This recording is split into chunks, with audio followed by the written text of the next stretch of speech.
2 kilometre தான். வள்ளிமலை ரோட்ல இருந்து பள்ளிக்கு போன்றது ரொம்ப தூரம் கிடையாது, 2 கிலோமீட்டர் தான் இருந்தது. இப்ப அங்கிருந்து ரெக்கார்டு வந்தது, ரவுண்டான போயிடுச்சு ஆபீஸ்.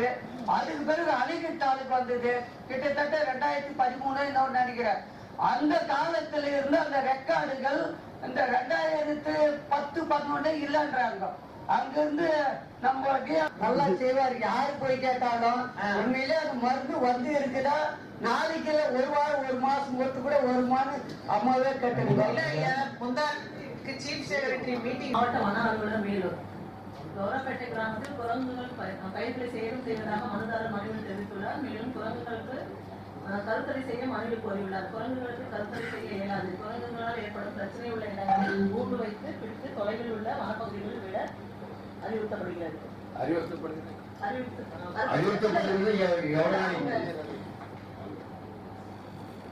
நடவடிக்கை எடுக்கப்பட்டது. என்ன நடவடிக்கை?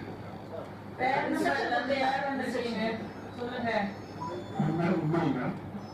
பேரமெண்ட் ரீஜன்ல இப்ப லாஸ்ட் வீக் கூட பத்ரப்பள்ளி சாரங்கல் ரீஜன்ல மங்கீஸ் கேப்சர் பண்ணி ரிலீஸ் பண்ணிருக்கோம் மேடம். முதல்ல 25 மங்கீஸை பிடிச்சி ரிலீஸ் பண்ணிருக்கோம்.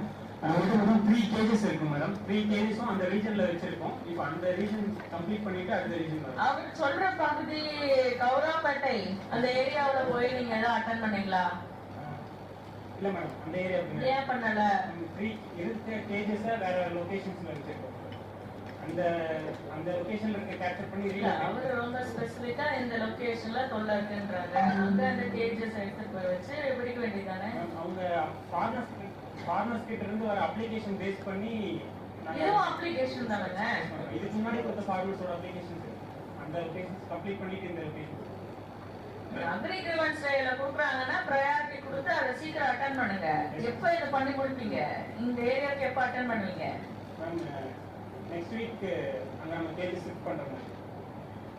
நெக்ஸ்ட் வீக் பண்றேன்னு சொல்லிருக்காங்க. சரி மேடம், அது இருக்கு மேடம். தொடர்ந்து என்ன கேட்டுக்கிறாங்கன்னா, இதை ஒரு இடத்துல புஷ் பண்ணுறது எந்த பலனும் இல்லைங்க. ஒண்ணு ஃபேமிலி பிளானிங் பண்ணணும். இல்ல அவங்க என்ன சொல்லிக்கிறாங்க, வனத்துறை அது பல ஆண்டு காலமா, கிட்டத்தட்ட ஒரு 10 ஆண்டு காலமா நாங்க அமிர்தியில சரணாலயம் அமைச்சிருக்கிறோம், அமிர்தியில போய் விட்டுறோம் அப்படின்றாங்க. தவிர இது ஒரு இடத்துல புஷ்ப விட்டுறா மறுபடியும் இன்னொருத்தர் இந்த புஷ்ப விட்டுறாங்க.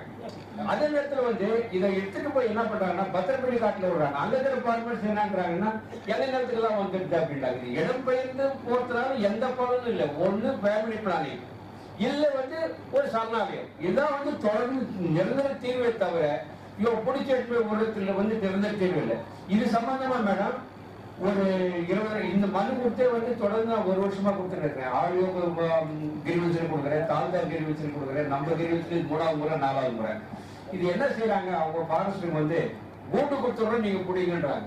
அதுக்கு நான் ஏற்கனவே சொல்லியிருக்கிறேன், விவசாயிகளுக்கு பயிற்சி கொடுக்குறேன்.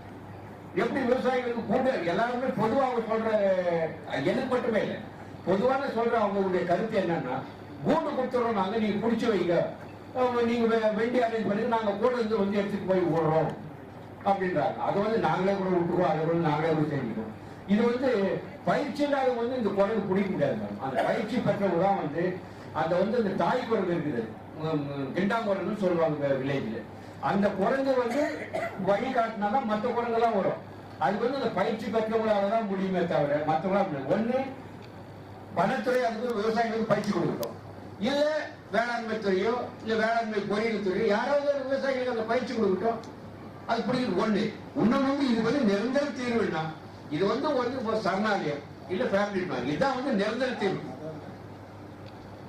இன்னைக்கு நீங்க சொல்ற மாதிரி இந்த இஷ்யூ நம்ம டிஸ்ட்ரிக்ட்ல மட்டும் இல்ல, ஆல் ஓவர் தமிழ்நாடு குரங்குகள் சரி எல்லா ஊர்லயும் சரணாலயங்கள் வைத்து நம்ம பாதுகாக்கிற நிலைமையில இருக்கிறோமான்றது ஒரு பெரிய கேள்வி இருக்கு. பட் அவங்க கேட்கிற மாதிரி இந்த பயிற்சி ஏற்பாடு பண்ணி கொடுக்கலாம், அது செய்யலாமா? என்ன ஷூர் கம்யூனிட்டி பார்ட்டிசிபேஷன் கண்டிப்பா தேவை எந்த ஒரு வேலைக்குமே. அவங்களுக்கு பயிற்சி கொடுத்து அவங்க மூலமா என்ன பண்றதுதான் சரியா இருக்கும். இல்ல நீங்க உங்க சூப்பர்விஷன்ல ஃபுல்லா 100% கொடுத்து அதை நீங்க கேப்சர் பண்றதுக்கு பாக்கணும். 2 வழி இருக்கு, நீங்க எதை ஃபாலோ பண்ண போறீங்க? அவர் கேட்டது பயிற்சி கொடுத்துடலாமா? அதுல ஒன்றும் பிரச்சனை இல்லையே. எப்ப கொடுப்பீங்க? நம்ம எந்த லொகேஷன்ஸ்ல நம்ம கேஜ் ஷிஃப்ட் பண்றோமோ ஷிஃப்ட் பண்ணிட்டு அந்த லோக்கல் கம்யூனிட்டி பீப்புள்ஸ் கிட்ட அந்த அவங்களோட ப்ராக்டிக்கல் மெத்தட்ல எப்படி நம்ம அதை கேப்சர் பண்ண முடியுங்கிறத டெமோ மாதிரி டிஎஃப் வந்திருக்காங்க மேடம். அவங்களே சொன்னதுதான் மேடம், 10 ஆண்டு காலத்துக்கு மேல அமைதியில நாங்க வந்து சரணாலயம் அமைக்கிறோம் 800. அவங்களே சொன்னது, நாங்க சொன்னது இல்ல. அந்த சரணாலயம் வந்து 800 டிஎஃப்ஓ சாருக்கு டிஸ்கஸ் பண்றேன். இப்போதைக்கு வந்து அவர் கேட்கறதுக்கு வந்து கோரிக்கை, அவருக்கு ஒரு பயிற்சி கொடுங்க, ஹேண்ட்ஸ் ஆன் ட்ரைனிங் ஒன்று கொடுங்க. அதில் எப்படி கேஜஸ் வச்சு நான் டிஎஃப்ஓ கிட்ட பேசுறேங்க, நான் பேசுறேன். சரி, பாலாஜி சட்டம் எங்க இருக்கீங்க? DBCW மூலமா உங்களுக்கு லோன் சப்சிடி கொடுப்பாங்க, அங்க அப்ளிகேஷன் கொடுங்க. அடுத்த நாள் மேடம் தோட்டக்கலைத்துறை மூலம் வந்து அவருக்கு வந்து ஃபர்ஸ்ட் ப்ரோக்ராம் வழி சொல்லிட்டு மேடம், மாடு மட்டும் நீங்க போங்க இது பண்ணிட்டு அவர் வந்து டிராக்டர் அதெல்லாம் போகணுன்றனால அந்த பக்கம் திருச்சி மாதிரி அது மக்களே பாழா போயிருக்குது. அது கொஞ்சம் இந்த ஆளுமே எதனா முயற்சி பண்ணுங்க. ஏன்னு கேட்டால் தண்ணியே வரல. தண்ணி வந்து எப்பவுமே அந்த வண்டி உயரத்துல வண்டி கழிஞ்சுல தண்ணியை எடுத்து குடிப்பாங்க. அந்த பாலாத்து வந்து எடுத்து போயிட்டு அந்த மாதிரி ஊற்று வந்தது. அந்த 10 ஆண்டு காலமே அதே மாதிரி இருக்கு. தவறான செக் டேம் பண்ணதுனால அது அந்த மாதிரி போயிருக்கு. முன்னாடியே ப்ரெஸ் பண்ணி எல்லாத்தையும் வாங்கிட்டு முக்கியமான காரணம் மட்டும் வெளியே போய் பேசிடுவாங்க. அது பிடி ஆபீஸ் தான் மேடம் கண்ட்ரோல். உங்களுக்கு வந்து ரீச் ஆயிட்டா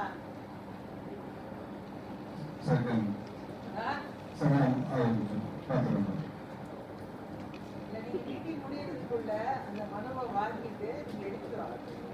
என்ன பண்ணணும்னு பார்த்து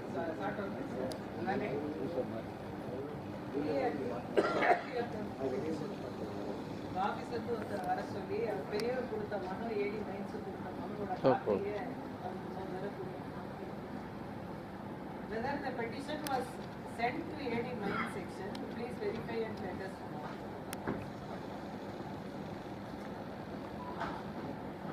சார், அனைவருக்கும் வணக்கம். இன்று 44 விவசாயிகளிடமிருந்து கோரிக்கைக்கான மனுக்கள் வரப்பட்டுள்ளது. எனவே அனைத்து விவசாயிகளும் தங்களுடைய கருத்தை சுருக்கமாக தெரிவித்தன கேட்டுக்கொள்ளப்படுகிறது. எஸ் உதயகுமார், பேங்காம்பட்டம்.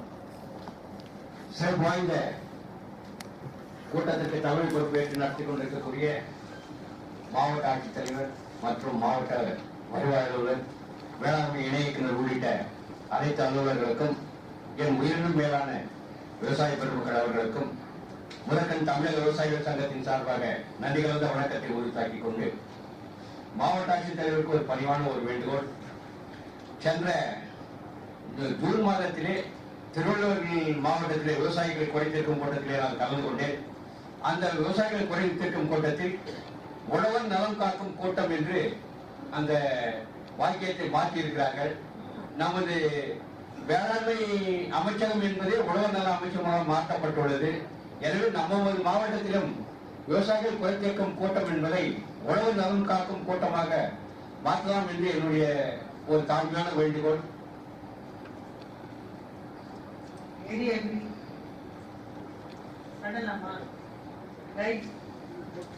நன்றி மேடம். இந்த விவசாயிகள் கூட்டம் உழவர் நலம் காக்கும் கூட்டம் என்று அழைக்கப்படும். நன்றி மேடம். இந்த தமிழக அரசானது விவசாயிகள் நலன் காக்கும் பொருட்டு ஏரியிலே வண்டல் மண்ணை எடுத்துக்கொள்ள அனுமதி அளித்தது.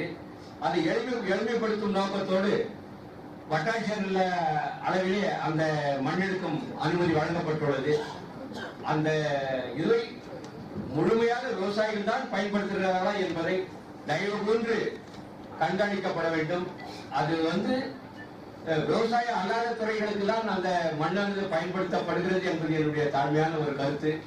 அதை இதுல என்ன செய்யறாங்க இந்த வட்டாட்சியர்கள், கல்லறுக்கிறவர்கள் கூட நிலம் வச்சிருக்காங்க. கல்லறுக்கிறதுக்காக அவங்க நிலம் வாங்கி வச்சிருக்காங்க. அந்த அணுகளை காமிச்சிட்டு அவங்க மண் எடுத்துறாங்க. அது சூளைக்குதான் போகுது. அது எப்படி ஒரு குப்பலா கொட்டி வச்சுட்டு மறுபடியும் அவங்க சூளைக்கு பயன்படுத்துறாங்க.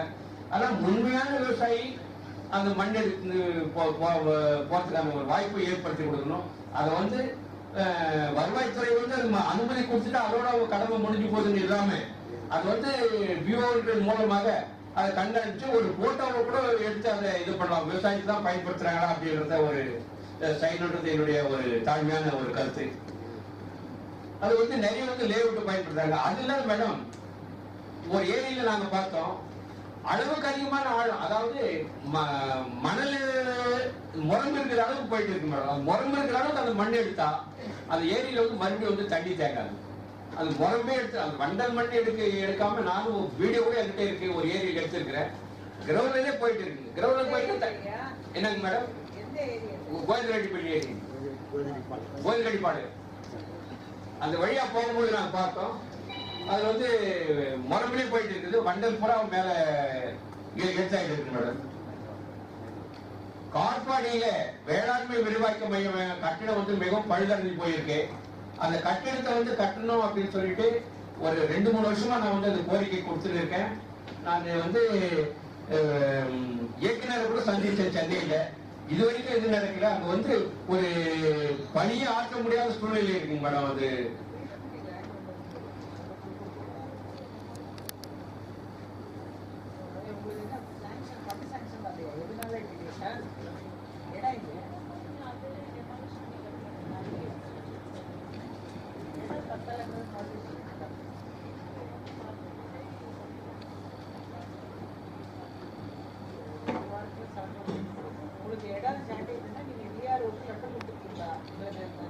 மேடம் போதுமான இடம் இருக்கு மேடம். போய் பார்த்தாரு, இடம் போதும், இடம் சரியா போயிடும், அதை கட்டலாம் அப்படின்னு சொல்லிட்டாரு. கவர்மெண்ட்ல ஃபண்ட் ஏதோ சாங்க்ஷன் ஆகி வந்திருக்கா?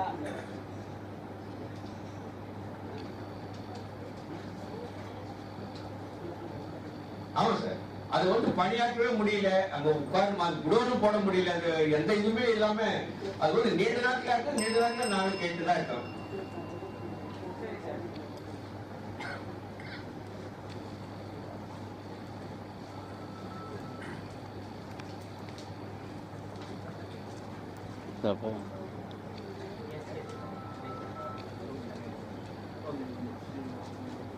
அடுத்து மேடம், இந்த உப்பு தண்ணியை நல்ல தண்ணி ஆக்கக்கூடிய ஒரு மோட்டார் வந்து மேல் சாணாமுக்கள் போட்டிருக்காங்க. அதை பார்த்துட்டு வந்து அக்ரி இன்ஜினியரிங்ல மானியத்துல கொடுத்து எல்லா விவசாயிகளும் பலனடைகிற மாதிரி ஒரு இது சொல்லியிருந்தேன். வேளாண்மை அக்ரி இன்ஜினியரிங்கும் அதை பார்த்துட்டு வந்தாங்க. அதனுடைய செயலாக்கம் என்ன, அது என்ன நடவடிக்கை என்னன்னு அக்ரி இன்ஜினியரிங் சொன்னா நல்லா இருக்கும் மேடம். அந்த இடம் ஆய்வு செஞ்சுட்டு அந்த டெஸ்ட் ரிப்போர்ட் வந்து ஹெட் ஆஃபீஸ்க்கு பரிந்துரை செஞ்சிருக்கோம் மேடம். அவங்க இப்போ செக் பண்ணிட்டு சொல்றேன்னு சொல்லியிருக்காங்க. அந்த விவசாயி அந்த விவசாயி எப்படி சார் கேட்டீங்க? அந்த விவசாயி பலன் இருக்குன்னு சொல்லியிருந்தாங்க. விவசாயி வந்து இப்போ அது 100% வந்து சால்ட் ஃபில்டர் ஆகலாம் மேடம். ஒரு 25 to 30% தான் வருது. அவ்வளவுதான் கூட போதும், அவ்வளவு இருந்தா கூட ஓரளவு காப்பாற்றிக்கலாம் பையன். அதான் அந்த கம்பெனியோட டெஸ்ட் ரிப்போர்ட்லாம் வாங்கணும் மேடம். வாங்கிட்டு அது அப்லோட் வந்துச்சுன்னா நம்ம லிஸ்ட்ல சேர்க்கலாம். இப்ப செஞ்சுட்டாவே அது பாதிக்கப்பட்ட விவசாயிகளுக்கு ஓரளவு ஒரு சொல்யூஷனாவது கிடைக்கும்.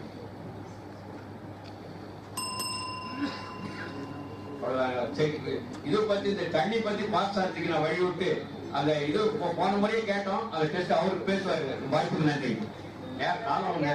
நீங்க வந்து நம்முடைய மாவட்டத்துல ஒரு 420 ஏரியை வந்து நம்ம கெசட்ல நோட்டிஃபை பண்ணி பிடபிள்யூ அண்ட் ஆர்டி ஏரி நோட்டிஃபை பண்ணி மாண்புமிகு தமிழக முதலமைச்சர் கொடுத்த அந்த சிறப்பு திட்டத்தின் கீழ் மண்டல் இதை வந்து எடுப்பதற்கு விவசாயிகளுக்கும் மண்பாண்ட தொழிலாளர்களுக்கும் எடுப்பதற்கு கொடுத்து நேரடியா அங்க வந்து விவசாயிகள் வந்து அப்ளை பண்ணா நேரடியா அது தாசில்தாருக்கு போகும். தாசில்தார் ஆட்டம் எளிமையான முறையில விவசாயிகளை கஷ்டப்படுத்த கூடாதுங்கிற நல்ல நோக்கம் அரசாங்கம் இந்த ஸ்கீமை கொண்டு வந்திருக்கிறாங்க. நம்ம வந்து நம்ம மாவட்டத்துல ஒரு சில ஏரிகள்ல இது வந்து இந்த திட்டம் வந்து கொஞ்சம் நம்ம கண்காணிப்பு மீறியும் ஒரு சில செங்கல் சூளைகளுக்கு போகுது. கனியம்பாடி, பாக்க ஏரி, குடியாட்டம், அதுக்கப்புறம் வண்டத்தாங்கல், இப்படி ஒரு சில இஷ்யூஸ் நமக்கு வந்ததுனால தற்காலிகமாக அதே போல ஒரு சில ஏரிகள்ல களிமண் தான் எடுத்துட்டு நுரம்பளவுக்கு போயிடுச்சு. இனி எடுக்கிறதுக்கு இல்லைங்கிற ஏரிகளையும் சேர்த்து ஒரு 120 ஏரிகளை தற்காலிகமா சங்கத்தில் கடன் தரவில்லை என்று என்ற விவரம் இதன் மூலம் தெரிவிக்கப்படுகிறது. மோகன் அகரம்சேரி, விவசாய நிலத்திற்கு கால்நடைகளை அழைத்து செல்ல தோட்டக்கலைத்துறையின் மூலம் பாதை ஏற்படுத்தி தர நடவடிக்கை எடுக்க வேண்டும். அதுக்கு தோட்டக்கலை துணை இயக்குனர் அளித்த